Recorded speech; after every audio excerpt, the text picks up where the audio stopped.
Hi everyone, you are watching Telangana Today News channel.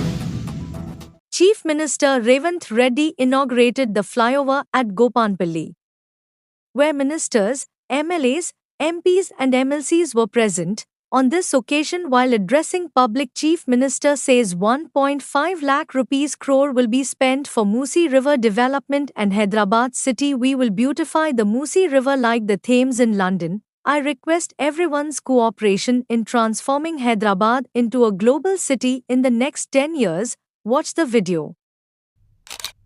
Gandipet Himayat Sagar ప్రాంతం నుంచి గేట్లు ఎత్తితే నీళ్లు నల్లగొండ వరకు ఒక స్వచ్ఛమైన నీళ్లు ఉండాలని, మూసీని అభివృద్ధి చేయాలని, పెద్ద ఎత్తున మూసీ రివర్ డెవలప్మెంట్ చేయాలని ఈ రోజు మన ప్రభుత్వం నిర్ణయం తీసుకున్నది.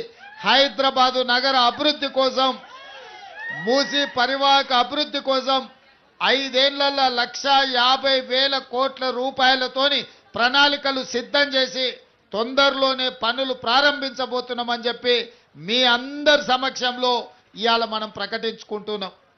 ఎందుకంటే ఈ నగరం అభివృద్ధి చెందినప్పుడే, ఈ నగరంలో శాంతి భద్రతలను కాపాడినప్పుడే, ఈ నగరంలో ఇతర ప్రాంతాల నుంచి వచ్చే వాళ్లకు విద్య, ఉద్యోగ, ఉపాధి అవకాశాలు కల్పించినప్పుడే మన నగరం విశ్వనగరంగా మారుతుంది.